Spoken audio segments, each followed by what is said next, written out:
Hey guys, welcome to Sunshine. നമ്മുടെ കുട്ടിക്കാലത്ത് അമ്മമാർ കിച്ചണിൽ ഇങ്ങനെ മധുരമുള്ള സാധനങ്ങളൊക്കെ ഉണ്ടാക്കുമ്പോൾ നമ്മൾക്ക് എന്ത് സന്തോഷമാണല്ലേ. പക്ഷേ ഇന്നത്തെ കുട്ടികളൊക്കെ മാറിപ്പോയി. അവർ ഭയങ്കര ഹെൽത്ത് കോൺഷ്യസ് ആണ്. എന്നാലും എൻ്റെ മകനൊരു ഫ്രഞ്ച് സുഹൃത്തുണ്ട്. ആ കുട്ടിയുടെ വീട്ടിൽ പോകുമ്പോൾ എപ്പോഴും എന്ത് ഫുഡിൻ്റെയും കൂടി അവർ ജാം സെർവ് ചെയ്യാറുണ്ട്. അങ്ങനെ മകൻ്റെ ആവശ്യപ്രകാരം ഞാൻ ഇടയ്ക്കിടയ്ക്ക് ഇങ്ങനെ ജാം വീട്ടിൽ ഉണ്ടാക്കാറുണ്ട്. ഇതിപ്പോൾ എനിക്ക് കുറച്ച് നല്ല ഫ്രഷ് ബെറീസ് കിട്ടിയിട്ടുണ്ട്. സ്ട്രോബെറിയും പിന്നെ മൾബറി ആണോ ബ്ലാക്ക്ബെറി ആണോ ഒരു ഡൗട്ടുണ്ട്. അറിയുന്നവരൊന്ന് കമൻറ്റ് ചെയ്തേക്കണേ. അപ്പം ഇത് ഒരു 3 കപ്പ് ബെറി. ഏത് ബെറി വേണമെങ്കിലും ഏത് ഫ്രൂട്ട് വേണമെങ്കിലും നമ്മൾക്ക് എടുക്കാം. അത്യാവശ്യം മധുരമുള്ളതാണെങ്കിൽ അത്രയും നമുക്ക് ഷുഗർ കുറച്ചിട്ടാൽ മതി. ഇതിപ്പോൾ നമ്മൾ നല്ല ബെറീസ് വാങ്ങി ഏത് ഫ്രൂട്ടാണെങ്കിലും അത് നന്നായി കഴുകി കുറച്ച് ചൂടുവെള്ളത്തിലൊക്കെ ഉപ്പൊക്കെ ഇട്ട് വെച്ച് കഴുകി എടുത്തിട്ട് അതിന് വെള്ളമില്ലാതെ നമ്മൾ മിക്സിയിൽ അത് അരച്ചെടുക്കുകയാണ് വേണ്ടത്. ഇത് നോക്കൂ, ഇത് അത്യാവശ്യം നല്ല ബെറിയാണ്. എന്നാലും ചില ബെറി അകത്തൊക്കെ കുറച്ച് വേസ്റ്റൊക്കെ ഉണ്ട്. അതൊക്കെ ഞാൻ കട്ട് ചെയ്ത് മാറ്റിയിട്ടുണ്ട്. ഇനി നമ്മൾക്കിതെല്ലാം അരച്ച് പൾപ്പെടുക്കാം.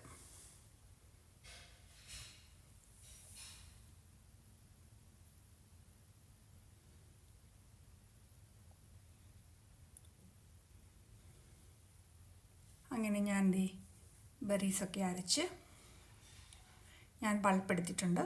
ഇതിൽ ഞാനൊരു സ്പെഷ്യൽ ഇൻഗ്രീഡിയൻറ്റ് ചേർക്കുന്നുണ്ട് കേട്ടോ. അതെല്ലാവരും അവസാനം വരെ കാണുമ്പോൾ മനസ്സിലാകും അതെന്താണെന്നുള്ളത്. ഇത് നമ്മൾ പെക്റ്റിനോ കളറോ പ്രിസർവേറ്റീവ്സോ ഒന്നുമില്ലാതെയാണ് നമ്മൾ ഈ ബെറി ജാം ഉണ്ടാക്കുന്നത്. ഇതേ ഞാനൊരു കഷ്ണം ഒരു പീസ് സിനമൺ സ്റ്റിക്ക് ഇട്ടിട്ടുണ്ട്. നന്നായി വാഷ് ചെയ്തതാണ്. കറുവപ്പട്ട വാഷ് ചെയ്താണ് ഇട്ടിരിക്കുന്നത്. അതിലെ ഡസ്റ്റൊക്കെ മാറ്റി എന്തെങ്കിലും പൊടിയൊക്കെ ഉണ്ടെങ്കിൽ ബ്രോക്കൺ പീസ് ഉണ്ടെങ്കിൽ അതൊക്കെ വാഷാകുമ്പോൾ മാറിക്കോളും.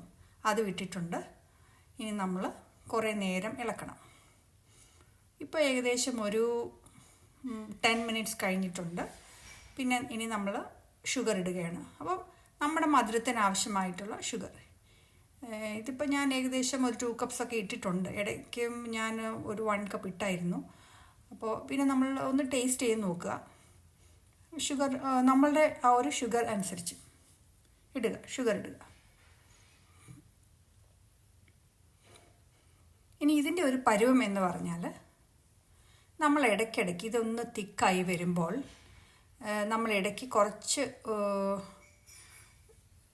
ഈ ജാം എടുത്ത് ഒരു പ്ലേറ്റ് വയ്ക്കുക.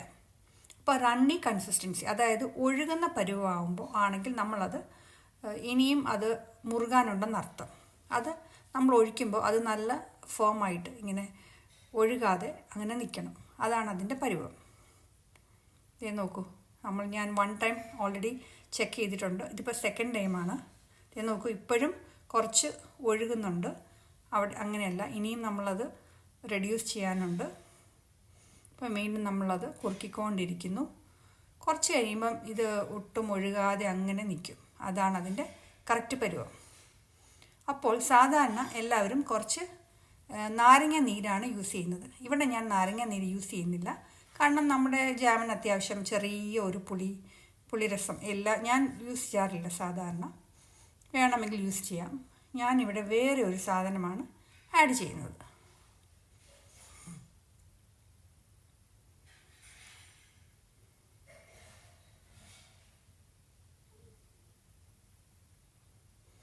നമ്മുടെ ജാം ഇങ്ങനെ കുറുകി കുറുകി വരികയാണ്.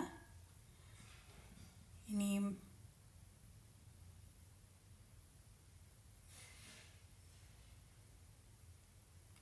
ഇവിടെയാണ് ഞാൻ നോക്കൂ എന്താണ് ആഡ് ചെയ്യുന്നതെന്ന്. ഞാൻ കുറച്ച് ഓയിലാണ് യൂസ് ചെയ്യുന്നത്. 1 ടേബിൾ സ്പൂൺ ഓയിൽ, അതാണ് നമ്മൾക്ക് ഇഷ്ടമുള്ള ഓയിൽ. ഞാനിവിടെ കുറച്ച് ഒലിവ് ഓയിലാണ് യൂസ് ചെയ്യുന്നത്. ഇനി നമ്മളുടെ ആ കറുവപ്പട്ട കഷ്ണം എടുത്ത് മാറ്റാൻ മറക്കരുത് കേട്ടോ. അതെടുത്ത് മാറ്റണം. അത് മാറ്റി കഴിഞ്ഞു. ജാം ഇപ്പോൾ നന്നായി തണുത്തിട്ടുണ്ട്. നമ്മൾ കുപ്പിയിലേക്ക് ആക്കുകയാണ്. നമ്മുടെ ജാമിൻ്റെ തിളക്കം കണ്ടോ?